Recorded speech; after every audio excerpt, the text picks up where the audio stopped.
Hello everyone and welcome back to the Dungeon Learner's Guide. Today we've got another Commander's Guild deck tech. This is our 10th episode so far. This one is called Tax Season. If you don't know how this works, we are going to scryfall.com. We are randomly selecting a card. We are working with a budget of $100 and building a commander deck for Magic the Gathering all around a theme or some aspect of the chosen card. Today, we are going to be building our random card that I personally enjoy very much. I put it in quite a few of my decks. It is Sunscorch Regent. It's 3 white for a 4/3 dragon with flying. And whenever an opponent casts a spell, we put a +1/+1 counter on Sunscorch Regent, and we gain 1 life.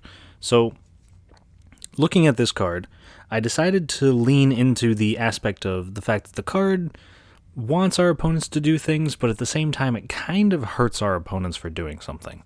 So, with that in mind, we looked at our commander, who wound up being Lavinia Azorius Renegade, because we decided to lean into a bit of a hatebear style deck, a bit of a taxing style deck.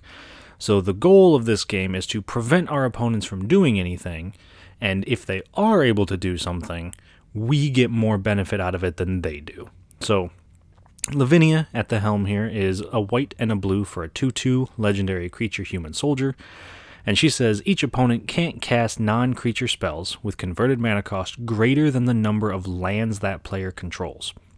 So there's no ramping with mana rocks, nothing like that. You're only allowed to play stuff equal to or less than the number of lands you have. And whenever an opponent casts a spell, if no mana was spent to cast it, counter that spell. So if someone tries to play something for free, if they have a Fires of Invention on the board, or if they have a Golos and that triggers, that's not allowed with Lavinia on the table. So with that in mind, let's take a look at some of our themes in this deck. Our first major theme, as we've mentioned already, is a bit of a taxing style. So Strict Proctor here is 2 mana for a 1/3 with flying, and whenever a permanent entering the battlefield causes a triggered ability to trigger, counter that ability unless its controller pays 2. So this way, enter the battlefield effects don't really happen unless our opponents pay for it, making it a bit of a difficult time for them. But there are also some instances where this actually benefits us. So hopefully it doesn't benefit our opponents too much, but if we play something like a bounce land, where when it comes into play we have to return another land to our hand, we're able to not pay the 2 and not have to bounce a land to our hand. So it could benefit our opponents if they use it right. Hopefully it doesn't. Hopefully it's more of a hindrance. And we have a ton of other cards like this in the deck. Our next major theme that we lean into is, to go along with the hate bears and the taxing effects, also it's just shutting our opponents down, saying that they can't do certain things. So Tomic, Distinguished Advocate, is 2 mana for a 2/3. He's got flying, and lands on the battlefield and land cards in graveyards can't be the targets of spells or abilities our opponents control, and our opponents can't play lands from the graveyard. So this could be super useful if you're going up against a ramp style deck that likes to, recur a lot of their lands, or decks that play cards like Wrenn and 6 or Ramunap Excavator to bring lands out of their graveyard. They can't do that with this card. And again, we've got a bunch of other cards that do very similar things. And our last major theme, because we are focusing so hard on shutting our opponents down, making sure that they can't do as much as they want, we need ways to protect ourselves from getting attacked. And Mystic Barrier here is 5 mana for an enchantment that says when it enters the battlefield or at the beginning of our upkeep, we choose left or right, and each player may attack only the opponent seated near them in the last chosen direction and planeswalkers controlled by that player. So if the person to our left has a massive board of creatures that we don't want coming our way, and the person to our right doesn't have anything, we can say that you're only allowed to attack to your left, so the player with all the creatures can't come our way, and the player with no creatures has to come our way. And if that changes, then on our upkeep, we switch the direction and we go the other way. And there are other cards in here that do similar things like Ghostly Prison and Propaganda, that people have to pay to attack us. But because we're being such a hindrance to our opponent's game plan, we're going to become a target, so it's definitely important for us to protect ourselves. And with all that in mind, we're going to take a look at some key cards in this deck. There's 3 in particular that I want to highlight. The first one is Draineth Magistrate. It's 2 mana for a 1/3 that says your opponents can't cast spells from anywhere other than their hands. And initially, this doesn't seem like such a powerful card, but it's definitely worthy of its $5 price tag because it stops your opponents casting things from exile, so no adventures. It stops your opponents from casting anything from the graveyard. It stops your opponents from casting anything from the command zone. And if we get some of our other pieces on the board, something like, say, Knowledge Pool, we're able to prevent our opponent from doing anything else. Another key card is Nezahal Primal Tide. It's a 7 mana 7/7 for an Elder Dinosaur. This spell can't be countered, so we're always guaranteed to land it. We have no maximum hand size, which is good because its next ability says whenever an opponent casts a non-creature spell, draw a card.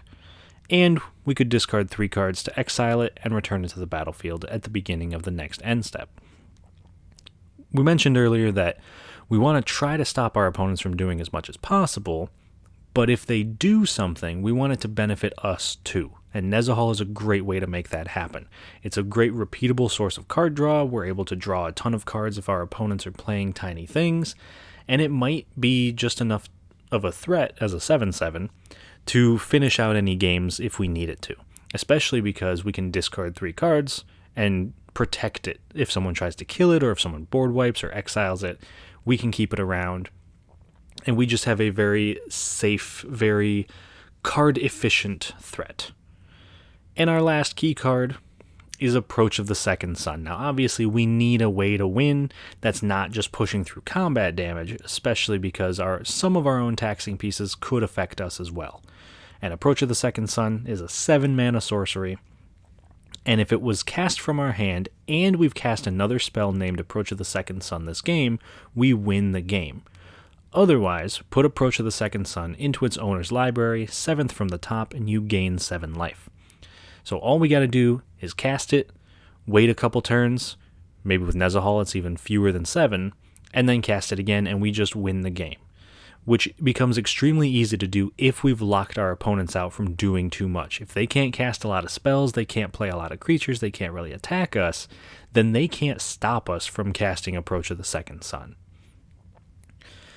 Alright, now, we've gotten some of the key cards out of the way. I do want to look at how some of this deck interacts with other pieces of this deck, and to do that, I wanted to look at some cool interactions. This first one we hinted at a little bit earlier with a couple of different cards, but this one, we have Lavinia, Azorius Renegade, and Omen Machine.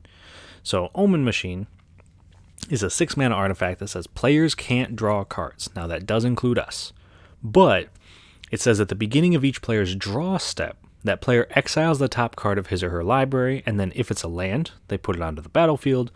Otherwise, they cast it without paying its mana cost if able. Everyone's going to be able to do this, but if we have Lavinia on the board, she specifically says whenever an opponent casts a spell, if no mana was spent to cast it, counter it. So our opponents can't draw cards anymore, and they can't cast anything with Omen Machine. Only we can do that. So we're going to slowly grind out an advantage, we're going to slowly lock our opponents out, and if they don't have anything in their hand when this hits the board that can deal with it, then they're just done. They can't get rid of it because they're never going to draw a card to get rid of it. They're never going to be able to do anything about it. So this is a nice combo in the deck. That's something that we wanted to be able to repeat a little bit, which is why we have our second interaction, which is Teferi, Mage of Zhalfir, and Knowledge Pool. Teferi says that it's a 3/4 with flash, and creature cards we own that aren't on the battlefield have flash, and each opponent can cast spells only any time they could cast a sorcery. Knowledge Pool, 6 mana, it imprints, so when it comes into the battlefield, each player exiles the top 3 cards of their library, and then whenever a player casts a spell from their hand, they exile it, and then when they do, they may cast another non-land card exiled with Knowledge Pool without paying that card's mana cost. Now, if we have Teferi on board, our opponents can cast a spell, that is immediately exiled under Knowledge Pool, but because all of that happens at instant speed, they are not able to cast a spell out of Knowledge Pool, meaning that we have effectively locked our opponents out of the game. They're never allowed to cast another spell again, and if we can combine this with, say, a board wipe, our opponents are just done. There's nothing they can really do, and then we'll slowly be able to grind out advantage because we can still cast things from Knowledge Pool. And that'll bring us to our deck price. A little bit under budget, but we came really close this week. It was $97.34, with our most expensive card actually being a brand new card in Wandering Archaic and Explore the Vastlands, which is $8 even. And I think it's a very good include in this deck because the front side of it says, whenever an opponent casts an instant or sorcery, they may pay 2, and if they don't, we may copy that spell. This is great for this deck. Like we said, we want our opponents to, if they're able to cast anything, give us a benefit too. The backside, honestly, we'll never cast it. It's never going to be relevant for us because it lets each player look at the top 5 cards of their deck, reveal a land and or instant or sorcery, and then put it into their hand. And each player gains 3 life. That's not particularly relevant to us. We really want the front side of this. And if you're looking to cut an extra $8 out of this deck, you can very easily cut this. There are tons of tax effects and hate bears that you could replace this with, but it is very good for what it does. So if you do have the budget or you were lucky enough to pull one out of a pack, definitely worth throwing it in.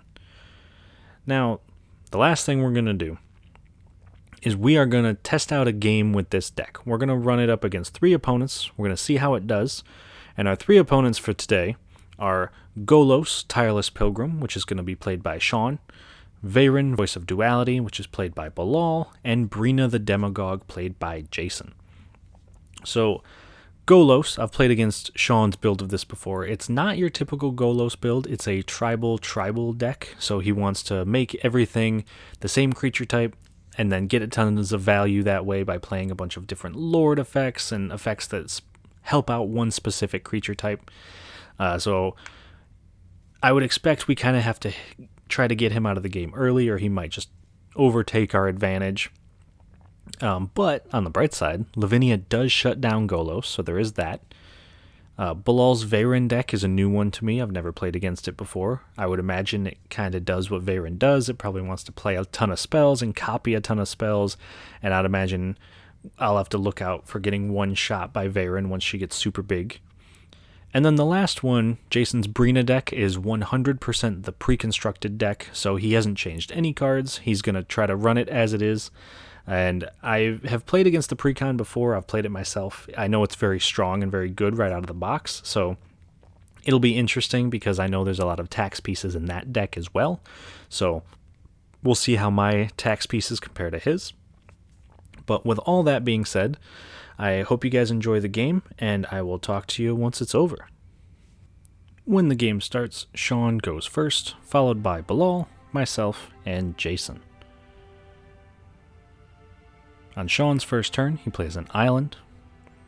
Bilal plays a Temple of Epiphany, scrying 1 to the top. I play a Terramorphic Expanse, cracking it for an island.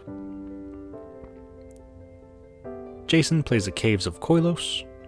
Shawn plays a Gateway Plaza, paying 1 so he doesn't have to sacrifice it. Bilal plays an island and casts Mind Stone.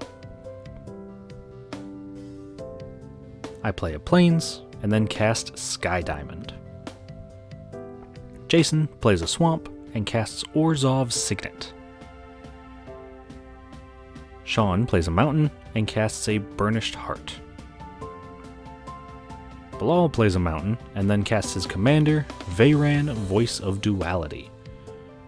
On my turn, I play a Plains and cast Combat Calligrapher. Jason casts a Ghostly Prison and then plays a Silver Quill Campus. Shawn plays a Plains, casts Swiftfoot Boots, and then casts Gemhide Sliver. Bilal plays an island and casts Storm Chaser Mage. On my turn, I cast a Rule of Law, but Bilal counters it with an Izzet Charm. I then play an Azorius Chancery, returning an island to my hand. On Jason's turn, he plays a Swamp and then casts his commander, Brina the Demagogue. Shawn plays a Scavenger Grounds and casts his commander, Golos Tireless Pilgrim, putting Inventor's Fair into play. He then equips Golos with the Swiftfoot Boots. Bilal plays an island and cracks his Mind Stone to draw a card and passes. I play an island and then cast my commander, Lavinia Azorius Renegade, before casting Tomic Distinguished Advocate, and I move to combat, attacking Shawn for 3 with the Combat Calligrapher, which also makes an Inkling token, and also attacking Shawn for 2 more. And in my second main phase, I cast a Ghostly Pilferer. Jason plays the Plains, and then attacks me with Brina, triggering her own ability, drawing Jason a card and putting 2 +1/+1 counters on his commander, hitting me for 3. In his second main phase, he casts the card of the week, Sunscorch Regent. This gains him a life and gets a +1/+1 counter every time one of Jason's opponents casts a spell. On Shawn's turn, he attacks Bilal for 2 with Burnished Heart, triggering Brina, drawing a card and letting Jason put 2 counters on his commander, and also making him an Inkling token that is also attacking Bilal. Bilal blocks the heart with the Storm Chaser Mage, taking 2, and in his second main phase, Shawn casts Commander Sphere and Atla Palani Nest Tender. At the end of Shawn's turn, Bilal casts a Brineborn Cutthroat, and then on his turn, plays a Shivan Reef, casts a Soul Ring, casts a Dika Fractal Theorist, which allows him to make a Fractal token whenever he casts an instant or sorcery. On my turn, I play a Scavenger Grounds and attack Bilal for 2 with Tomic, drawing a card thanks to Brina and making an Inkling. Jason also puts 2 counters on Brina, and Bilal blocks the Inkling, killing it and taking 2. In my second main phase, I cast Nezahal Primal Tide. This lets me draw a card for each non-creature spell my opponents cast. On Jason's turn, he casts Felisa, Fang of Silverquill, and attacks me for 9 with Brina, drawing a card, and I block with an Inkling. On Shawn's turn, he attacks me for 2 with Burnished Heart, triggering Brina, and I block it with Nezahal. Before damage, Shawn sacrifices it to get 2 lands out of his deck. And then in his second main phase, he casts Replicating Ring and sacrifices Commander Sphere to draw a card. Bilal casts a Talisman of Creativity, triggering Prowess, and then attacks me for 3 with Storm Chaser Mage, triggering Brina. In his second main phase, he casts Jorien Ruin Diver. I play a Plains, and then cast Ghostly Prison, followed by Propaganda, making my opponents pay 4 mana each time they attack me. I then attack Bilal for 2 with Tomic. This triggers Brina, and makes me an Inkling token, hitting Bilal for 4.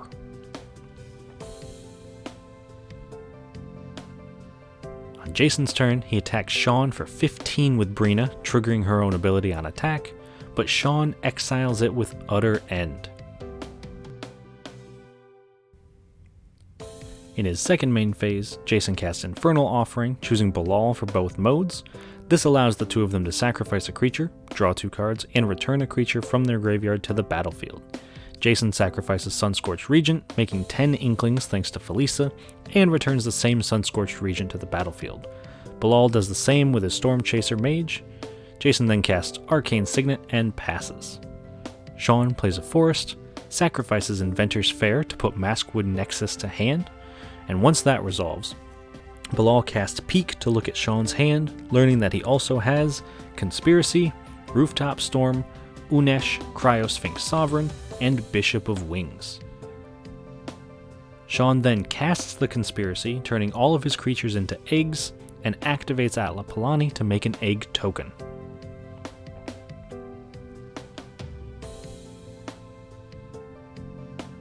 On Bilal's turn, he casts the Locust God. This makes him an insect token every time he draws a card, and then he casts Wild Guess, discarding a card and drawing 2. On my turn, I play a Castle Vantress, and then I cast Jace Unraveler of Secrets. I activate Jace's +1 ability, scrying 1 and drawing 1. I then cast an Arcane Signet and move to combat. I attack Shawn for 2, triggering Brina and making an Inkling. Shawn blocks my Inkling with his own, and triggers Atlapalani since it's an egg, allowing him to put a Lathless Dragon Queen into play. This lets him make a dragon token whenever a non-dragon token enters the battlefield. On Jason's turn, he casts Necropolis Regent, letting him put a counter on his creatures for each damage they do to his opponents, and then attacks Shawn for 20 with his Inklings. Shawn blocks 1 with Lathless and takes 18, while Jason puts 2 counters on each Inkling that survives combat.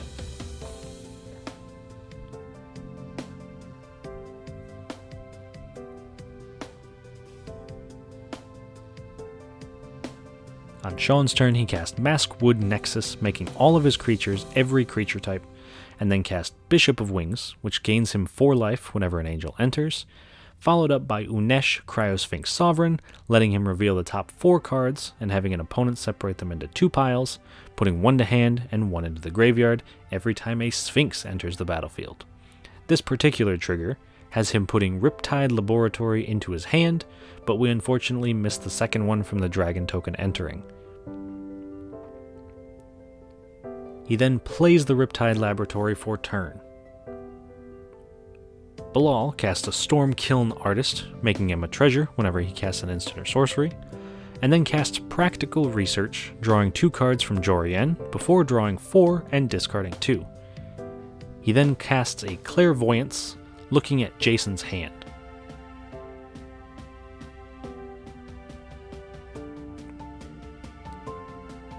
This lets him see a Gideon, Champion of Justice, a Deathbringer Regent, a Vow of Duty, Oblation, Feign the Broker, Boreas Charger, and Tempting Contract.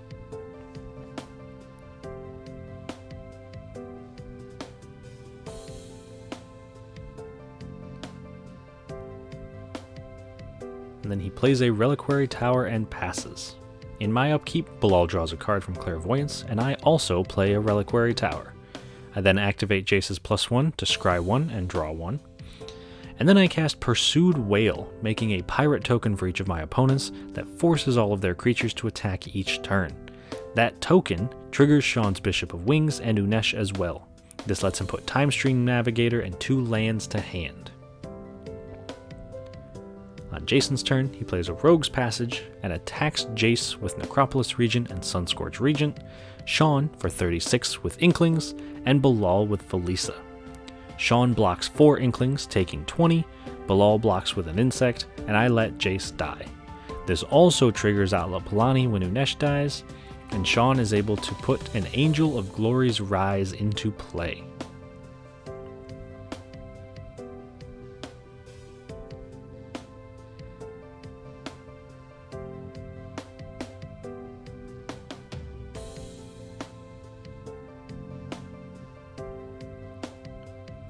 When the Angel of Glory's Rise enters play, this exiles all zombies, which is all of Shawn's creatures, and then returns all humans from the graveyard to play.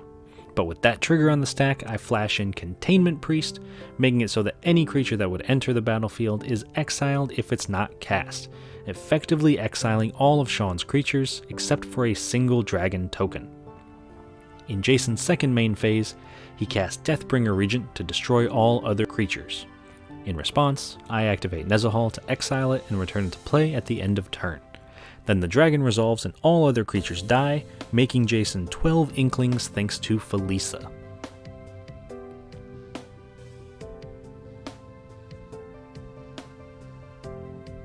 On Shawn's turn, he casts a Rooftop Storm, allowing him to cast zombies for free thanks to Maskwood Nexus, and since everything is a zombie, everything is free. He then casts Golos, putting a Mutavault into play, and then thanks to the Rooftop Storm, casts Drogskull Captain and Timestream Navigator. Shawn then equips Swiftfoot Boots to Timestream Navigator and activates it to take an extra turn. He then plays a Swamp for turn and passes to himself. In his extra turn, he casts Feyburrow Elder, plays a tapped Mystic Sanctuary, activates Golos, hitting Shields of Velis Vel, a land, and Harabaz Druid. He casts the Harabaz Druid, which taps for mana equal to the number of allies that Shawn controls. Thanks to Maskwood Nexus, they're all allies. He then equips Swiftfoot Boots to Feyburrow Elder, and then he activates Golos again, hitting an Arcane Denial, a Notorious Throng, and another land.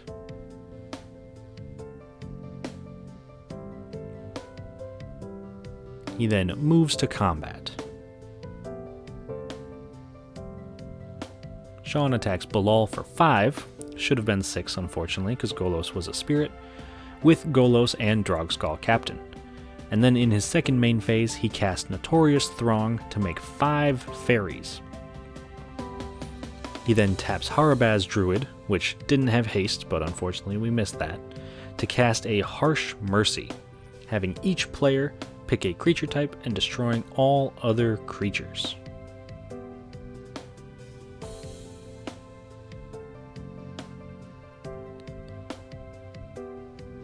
Shawn chooses Egg, Bilal chooses Dragon, I choose Dinosaur, and Jason chooses Inkling. Since this would wind up destroying no creatures, Shawn instead decides to counter his own spell with Arcane Denial, drawing 3 cards on Bilal's upkeep.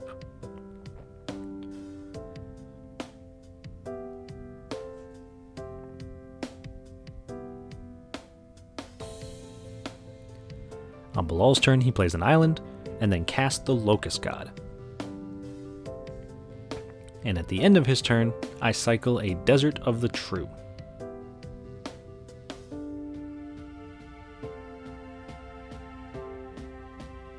On my turn, I play a Castle Ardenvale and cast Valkmyra, Protector's Shield.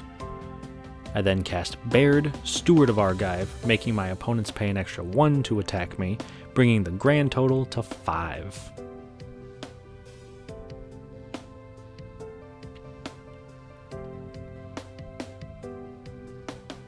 On Jason's turn, he plays a Plains and attacks Shawn for 29 with his flyers. Shawn blocks 13 of it, taking 16. And then in his second main phase, Jason casts a Vow of Duty targeting Nezahal, which forces it to attack.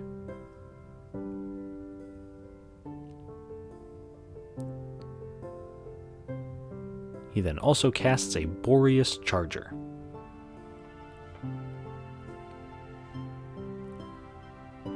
Shawn plays a Plains and casts Korvath Bright Flame, giving his creatures flying and haste, casts Mirror Entity, and then activates Golos again, hitting a land, a Pack Leader, and Ruined Stalactite.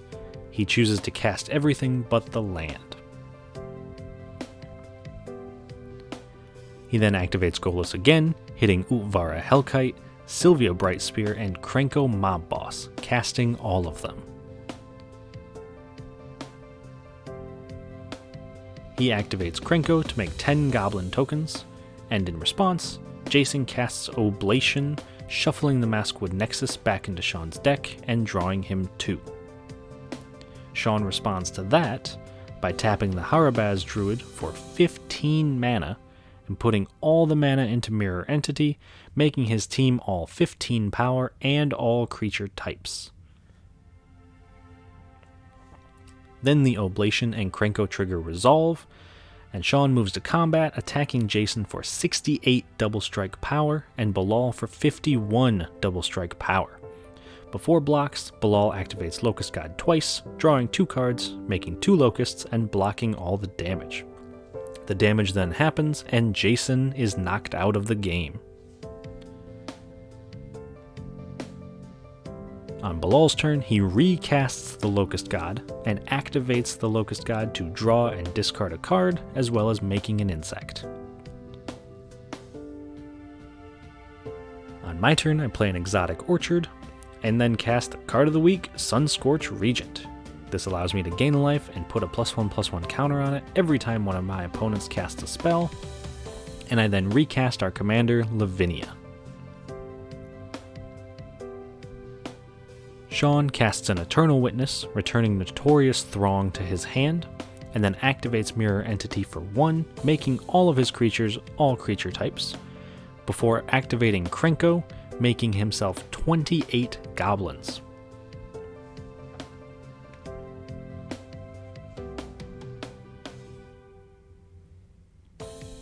He then casts a Gallia of the Endless Dance and activates Mirror Entity for 1 again, before tapping Harabaz Druid for 57 mana, putting it all into Mirror Entity, and then moves to combat, attacking Bilal with all the goblins and Gallia, making 40 dragons from the Utvara Hellkite, and killing Bilal.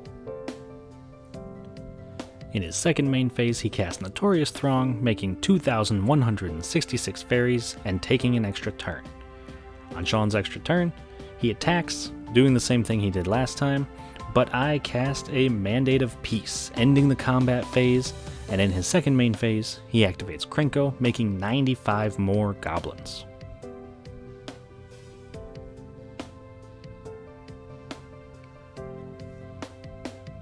In my upkeep, I scry with Castle Vantress, trying to find a board wipe, and pass.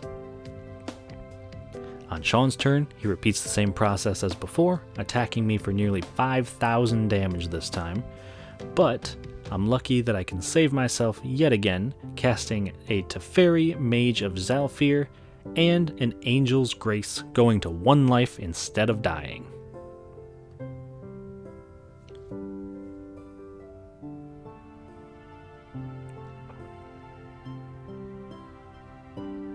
Once again, I scry in my upkeep with Castle Vantress, still trying to find a board wipe. Unfortunately, being unable to find one, I admit to being dead to Shawn, so he can safely swing at me for 13,868 damage, winning Shawn the game. Alright, so that was a crazy game. At the end of it, we were getting hit by Shawn for over 13,000 damage with all of his creatures. I know there were probably some missed triggers in this game. There were tons of things happening. Each person's board had just a million things going on. So if I did miss something, I do apologize, but please let me know in the comments if I did miss anything, and I'll try to keep up on that in the future. But I think our deck did pretty well. At one point, people had to pay 5 mana just to attack us, which definitely left us, pretty protected. We had Nezahal to draw some cards. We couldn't find any win conditions, and we couldn't find that board wipe right at the end when we needed it, but we hung on. I think if we had been able to find something like Approach of the Second Sun or a Knowledge Pool, this might have been very different, but as it was, we didn't quite get there. But I hope you guys do enjoy it. If you have any suggestions for future videos, please let me know in the comments below, and I will see you all on the other side of the Dungeon Learner's Guide.